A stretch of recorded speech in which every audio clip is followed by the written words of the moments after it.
नमस्कार, आप देख रहे हैं जैन टीवी और मैं हूं आपके साथ खुशबू परमार। आइए नजर डालते हैं आज के प्रमुख समाचारों की ओर। नगर निगम कमिश्नर ने किया चक्रतीर्थ का निरीक्षण, बटालियन कमांडेंट ने कराया शेड निर्माण। निजी अस्पताल में भर्ती किशोरी के ऑपरेशन के बाद स्थिति हुई संज्ञा शून्य, डॉक्टर्स ने बताया ड्रग इफेक्ट। बेकरी का हुआ आपत्तिजनक वीडियो वायरल, बेकरी संचालकों ने कार्रवाई को लेकर दिया ज्ञापन। महाकाल के नियमित दर्शनार्थियों ने दर्शन की पृथक व्यवस्था को लेकर दिया ज्ञापन। बम स्काउट ने रेलवे स्टेशन व रेलवे में की यात्रियों व सामान की जांच। और अब समाचार विस्तार से। नगर निगम कमिश्नर ने किया चक्रतीर्थ का निरीक्षण, दिए निर्देश, चल रहे कार्यों में गति हेतु भविष्य की कार्य योजना भी होगी तय। स्वर्गीय सुहानी की स्मृति में निर्मित शेड का हुआ लोकार्पण। नगर निगम के नवागत आयुक्त अंशुल गुप्ता ने नगर के शमशान घाट चक्रतीर्थ का निरीक्षण किया, वहां के हालातों का जायजा लिया तथा वहां चल रहे कार्यों को लेकर उन्हें तीव्र गति से खत्म करने की हिदायतें दी। साथ ही भावी कार्य योजनाओं विषयक संकेत देते हुए कहा कि इस अंतिम संस्कार स्थल को सर्व सुविधा युक्त बनाया जाएगा। इस अवसर पर 32 बटालियन के कमांडेंट सविता सुहाने और नगर निगम आयुक्त श्री गुप्ता ने सुहाने की स्वर्गीय माता जी की स्मृति में निर्मित टीन शेड को लोकार्पित किया। नगर निगम उज्जैन की ओर से मैं माननीय कमांडेंट मैडम बटालियन को आभार प्रकट करूंगा। उन्होंने अपने माता जी की स्मृति में ये निर्माण कार्य दिया और मुझे आशा है कि इससे जो है यहाँ आने वाले शहर के नागरिकों को सुविधा होगी और मैडम की माता जी की स्मृति भी जो है चिरक्षण। अपलक निहार रही संज्ञा शून्य यास्मीन के सामने अनिश्चित अंधकार में भविष्य के अलावा कुछ नहीं। ऑपरेशन पश्चात यास्मीन का इंदौर में भी नहीं हो पाया इलाज, अब पैसे वापसी को कह रहे हैं अस्पताल संचालक। उन्हेल तहसील के ग्राम करनावत की किशोरी यास्मीन को अस्वस्थ होने की स्थिति में परिजन उज्जैन के एक निजी अस्पताल में उपचार हेतु लाए, जहां उसका ऑपरेशन किया गया। फलतः ऑपरेशन के बाद यास्मीन संज्ञा शून्य हो गई। फलतः अस्पताल वालों ने कह दिया कि इंदौर ले जाओ। परिजन उसे इंदौर ले गए, जहां वह 2.5 माह बाद भी सामान्य अवस्था में नहीं आई। फलतः वहां से वापस उज्जैन लाए। उज्जैन में अस्पताल वालों ने कह दिया कि हमारे अस्पताल में जितने पैसे आपके खर्च हुए हैं हम लौटा देते हैं। यास्मीन के अंधकारमय भविष्य से चिंतित माता नसीम भी और पिता सिकंदर का कहना है कि गिर गई थी चढ़ाव पे से, ज़्यादा ऊंचे से भी नहीं गिरी थी, चढ़ाव पे से गिरी थी। इसलिए हम लाए, क्या पता बेटी बहुत लाड़की थी, लाड़की बेटी थी तो क्या पता कुछ हो जाए, दिखाने लाएंगे तो उन्होंने बोला कि जरा सा कीड़ा का है तो ऑपरेशन करवा लो, अच्छी हो जाएगी।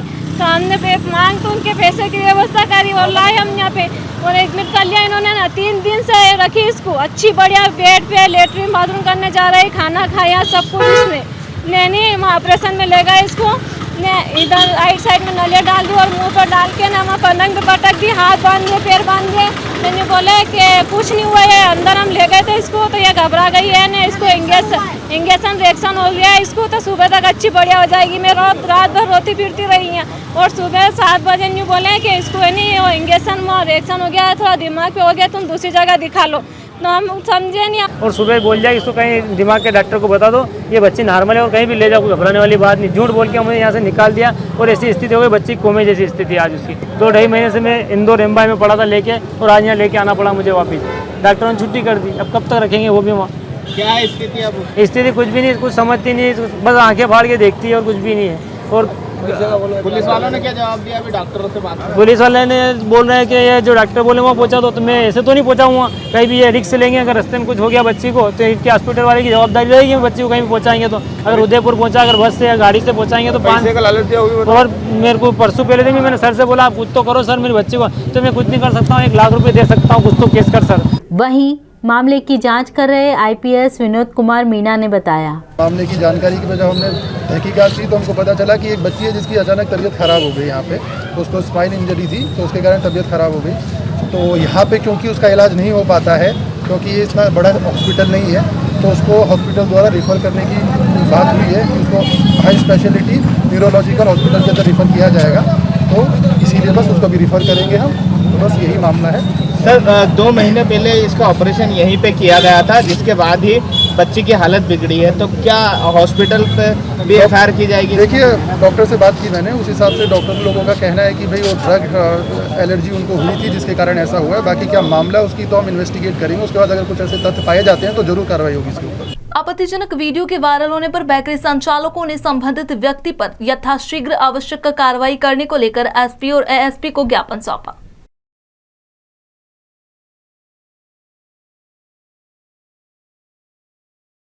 कतिपय आपत्तिजनक वीडियो के वायरल होने पर त्वरित प्रतिक्रिया करते हुए नगर के बेकरी संचालकों ने पुलिस अधीक्षक और अतिरिक्त पुलिस अधीक्षक को ज्ञापन सौंपा। संबंधित व्यक्ति पर यथाशीघ्र आवश्यक कार्रवाई करने की मांग की। इस अवसर पर बेकरी संचालक मुजफ्फर हुसैन और लक्ष्मी बेकरी संचालक शिव कुमार नायक ने कहा, हमने पुलिस अधीक्षक जी को और एडिशनल एसपी साहब को जो एक वीडियो वायरल हो रही है जिसमें कुकृत्य किया गया है, एक कारीगर द्वारा अन्न को पेड़ लगा रहा है और चाट रहा है और उसको टोस्ट को पैक कर रहा है वो, और अन्न का अपमान सब धर्म में बहुत बुरा माना जाता है और हमारे इस्लाम धर्म में भी अन्न का अपमान बहुत बुरा माना जाता है। और उसने जो ये कृत्य किया है ये बहुत गलत कृत्य किया है।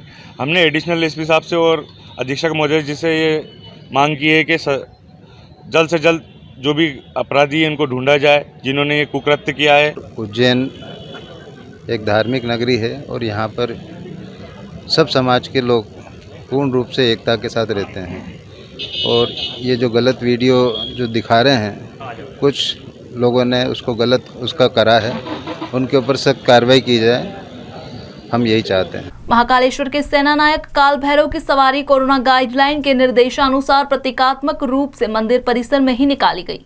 डोल 11 के अवसर पर इस वर्ष कोरोना गाइडलाइन के निर्देशों का पालन करते हुए सेनापति काल भैरव की सवारी प्रतीकात्मक रूप से मंदिर परिसर में ही निकाली गई। इस अवसर पर विधि विधान के साथ जिलाधीश, पुलिस अधीक्षक और मंदिर के मुख्य पुजारी ने बाबा काल भैरव की पूजा अर्चना की। जेल पुलिस द्वारा गार्ड ऑफ ऑनर दिया गया।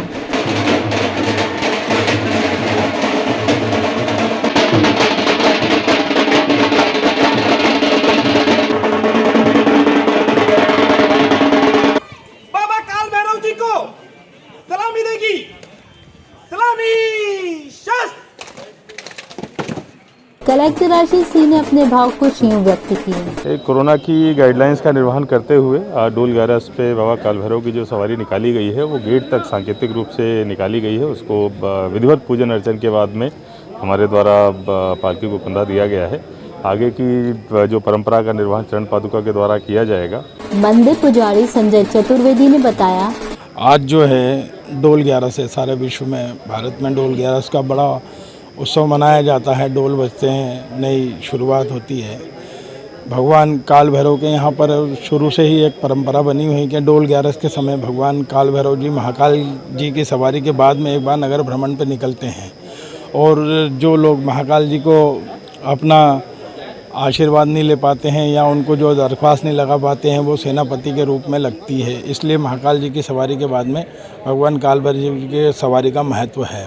रेलवे स्टेशन परिसर और रेलों में बम स्क्वाड दस्ते ने की गहन चेकिंग। सतर्कतावश बम स्क्वाड दस्ते ने उज्जैन रेलवे स्टेशन परिसर और रेलों में गहन जांच पड़ताल की। मेटल डिटेक्टर और डॉग्स के माध्यम से जांच की गई। यात्रियों के भी असबाब और कागजात की जांच की गई।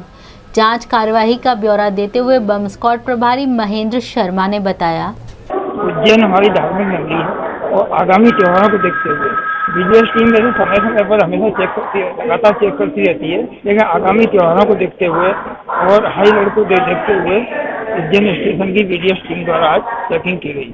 सर, जैसे मुंबई में जो कुछ आतंकी पकड़ा है, मोहन भागवत भी निकलने वाले हैं, तो उज्जैन थोड़ा सेंसिटिव एरिया है। तो अपना उज्जैन में तो बाहर से लोग आते ही रहते हैं, सेंसिटिव एरिया है ही, और विश्व प्रसिद्ध मंदिर महाकाल मंदिर है। इसको ध्यान में रखते हुए भी विजिलेंस टीम द्वारा स्टेशन परिसर, महाकाल मंदिर, सभी स्थानों की चेकिंग की जाती है। स्वार्थ सिद्धि योग में प्रतिपदा और सर्वपित्र अमावस्या का श्राद्ध इस बार होंगे पूरे 16 श्राद्ध। भाद्रपद के शुक्ल पक्ष की पूर्णिमा से प्रारंभ हो रहा श्राद्ध पक्ष इस बार 16 दिन का है। इसमें 5 स्वार्थ सिद्धि, एक अमृत गुरु पुष्य योग बन रहा है।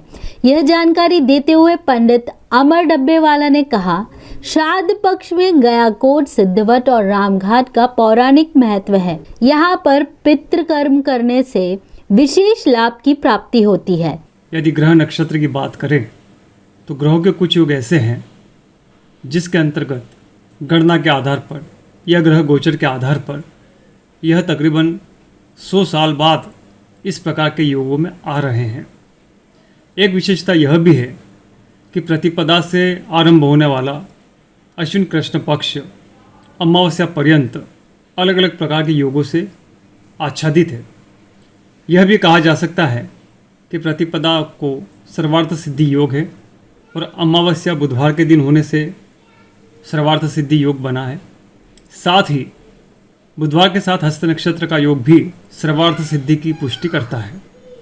इस बार 16 श्राद्ध में 5 बार सर्वार्थ सिद्धि योग बन रहे हैं और मुख्य गज छाया योग बुधवार के दिन अमावस्या पे बन रहा है।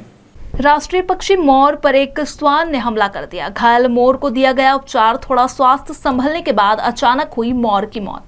ग्राम मंगरोला में मोर पर श्वान के हमले की सूचना के बाद पक्षी संरक्षण संस्था द्वारा मोर का उपचार घाव पर दवा लगाकर व दर्द का इंजेक्शन देकर किया गया। उसको कुत्ते ने पीछे से झपेटा मारा था जिसमें मोर घायल हुआ है। तो समिति के सदस्यों द्वारा वहां पर जाकर उसकी सूचना ली गई। मोर को लिया और अभी उसका इलाज कराकर उसे सुरक्षित स्थान पर छोड़ा गया है। उपचार के पश्चात मोर थोड़ा स्वस्थ हुआ मगर अचानक उसकी मृत्यु हो गई। तब वन विभाग ने उसे जब्त कर पोस्टमार्टम कराया। बरसों से महाकाल दर्शन करने वाले नियमित दर्शनार्थियों की दर्शन व्यवस्था पूर्ववत बहाल की जाए, ये मांग करते हुए पूर्व पार्षद रवि राय ने मंदिर प्रशासन को सौंपा ज्ञापन। कोरोना ने सभी क्षेत्रों की चली आ रही व्यवस्थाओं को ध्वस्त कर दिया था। कोरोना कहर के धीमे पड़ने के साथ सब कुछ यथावत होने लगा है। इसी क्रम में महाकाल में दर्शन व्यवस्था भी थोड़ी बहुत फेरबदल के साथ बहाल होने लगी, मगर जो नियमित दर्शनार्थी बाधित हुए थे वे आज भी पूर्ववत व्यवस्थाओं को प्राप्त नहीं हुए हैं। उन्हें नियमित दर्शनार्थी होने के नाते विशिष्ट सुविधा प्राप्त थी, वो बहाल नहीं हुई। अब उनके सामने यही विकल्प है कि वे दर्शनार्थ शुल्क भुगतान करें अथवा घंटों लाइन में लगे रहें या मंदिर आना बंद कर दें। नियमित दर्शनार्थियों की इसी व्यथा कथा से अवगत कराते हुए पूर्व पार्षद रवि राय ने एक ज्ञापन मंदिर प्रशासक को सौंपा। महाकाल की नगरी उज्जैन के में हमारे जो नित्य दर्शनार्थी है, स्थानीय नागरिक है, वे प्रतिदिन महाकाल के दर्शन करने आते हैं। अधिकतर हमारे जो श्रद्धालु भक्त हैं वो कई उसमें ऐसे के जो बिना पानी के, बिना जल के, बिना अन्न के भगवान के बिना दर्शन करे अन्न जल ग्रहण नहीं करते। वर्तमान में प्रबंध समिति के द्वारा कुछ व्यवस्था जमाई गई है। ये व्यवस्था बाहर के नागरिकों के लिए ठीक है, बाहर के श्रद्धालुओं के लिए ठीक है, परंतु प्रारंभ काल से ही जितने भी यहाँ पर प्रशासक हुए या कलेक्टर हुए उन सब ने उज्जैन के दर्शनार्थियों की व्यवस्था अलग से हमेशा की है। परंतु पिछले करीब 15 दिन से जो भी स्टाफ है उसको या तो निर्देश नहीं है या अधिकारी नहीं चाहते। हमारा अधिकारियों से आज अनुरोध था कि हमारे जो स्थानीय दर्शनार्थी है उनके दर्शन में किसी भी प्रकार की रुकावट नहीं आए। स्थानीय दर्शनार्थी, दैनिक दर्शनार्थी कभी 250 रुपये रोज नहीं दे सकता, वो 100 रुपये भी नहीं दे सकता, वो प्रोटोकॉल में भी नहीं आ रहा है। मेरा ऐसा मानना है। इंदौर निवासी 2 युवकों में से एक ने लगाई शिप्रा में छलांग। होमगार्ड तैराक दल के सदस्यों की सतर्कता से बची जान। 25 वर्षीय सूरज पिता विनायक निवासी B5 133 गली नंबर 1 इंदौर से अपने एक साथी के साथ शिप्रा के रामघाट पर रात 11 बजे नहाने आया। उसका दोस्त उसका वीडियो बनाने लगा। विनायक को पूर्वाभास न होने से उसने गहरे पानी में छलांग लगा दी और वो डूबने लगा। उसे डूबते देखकर होमगार्ड तैराक दल के जितेन गौड़, चमन राव, कृष्णपाल, भगवान दास की सक्रियता से उसे डूबने से बचाया गया। मैं इंदौर से आया था दर्शन करना महाकाल के।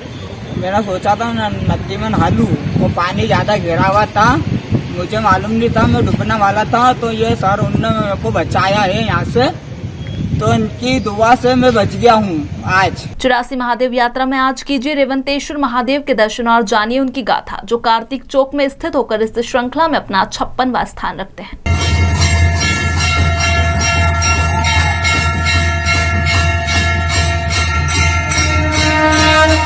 भगवान सूर्यदेव के तेज से संज्ञा घबराकर तपश्चर्या करने वन में चली गई। सूर्यदेव भी संज्ञा को ढूंढते हुए जंगल में चले गए। वहां उन्होंने संध्या को देखा। संज्ञा ने अश्वी का रूप ले लिया। सूर्यदेव के सम्मुख आते ही संज्ञा के नासिक मार्ग से 2 अश्विनी कुमार, मुख अश्व और शरीर मानव का पैदा हुए तथा एक और पुत्र रेवंत हुआ। पुत्र शस्त्र ले अश्व पर सवार हो गया तथा उस बालक ने संपूर्ण जगत को खेल खेल में ही जीत लिया। तब सभी देवगण घबराकर ब्रह्मा जी से बोले, हे लोक पितामह, रेवंत के तेज से हम दग्ध हो रहे हैं। तब ब्रह्मा जी ने सभी देवों को सदाशिव के पास भेजा। सदाशिव ने रेवंत को तुरंत बुलाया। वह आकर हाथ जोड़ आदेश की प्रतीक्षा करने लगा। तब महादेव ने उसे अपनी गोदी में बैठाया और कहा, हे रेवंत, मैं तुम पर प्रसन्न हूँ। तुम महाकाल वन अवंतिका में जाओ। वह कंटेश्वर के पूर्व में एक अद्भुत शिवलिंग है, उनका आश्रय लो। रेवंत ने ऐसा ही किया और वो भगवान का अन्यन भक्त होकर रेवंतेश्वर नाम से विख्यात हुआ। इनके दर्शन मात्र से प्राणी मात्र पाप से मुक्त हो शिव सायुज्य पाता है तथा वंश की वृद्धि होती है।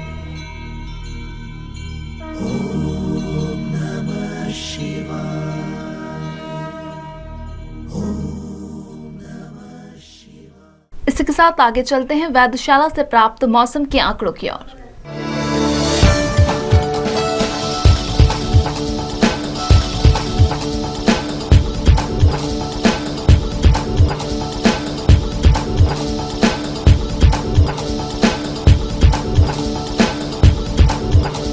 अब वेधशाला अधीक्षक राजेंद्र प्रकाश आपको बताएंगे मानसून का हाल। 2-3 दिन से काफ़ी अच्छी बारिश की स्थिति चल रही है। अगर आंकड़ा देखें तो अभी 663 मिलीमीटर या 26.1 इंच बारिश हो गई है। बंगाल की खाड़ी में अभी जो कम दबाव का क्षेत्र बना हुआ है, जिस कारण अभी बारिश की स्थितियां लगातार जारी रहने की संभावना है। अंत में प्रमुख समाचार एक बार फिर। नगर निगम कमिश्नर ने किया चक्रतीर्थ का निरीक्षण। बटालियन कमांडेंट ने कराया शेड निर्माण। निजी अस्पताल में भर्ती किशोरी के ऑपरेशन के बाद स्थिति हुई संज्ञा शून्य। डॉक्टर्स ने बताया ड्रग इफेक्ट। बेकरी का हुआ आपत्तिजनक वीडियो वायरल। बेकरी संचालकों ने कार्रवाई को लेकर दिया ज्ञापन। महाकाल के नियमित दर्शनार्थियों ने दर्शन की पृथक व्यवस्था को लेकर दिया ज्ञापन। बब्बम स्काउट ने रेलवे स्टेशन व रेलवे में की यात्रियों व सामान की जांच। तो ये थे अब तक के प्रमुख समाचार। ताजा खबरों के लिए देखते रहिए उज्जैन टीवी। हमारे YouTube चैनल को लाइक सब्सक्राइब करना ना भूलें। नमस्कार।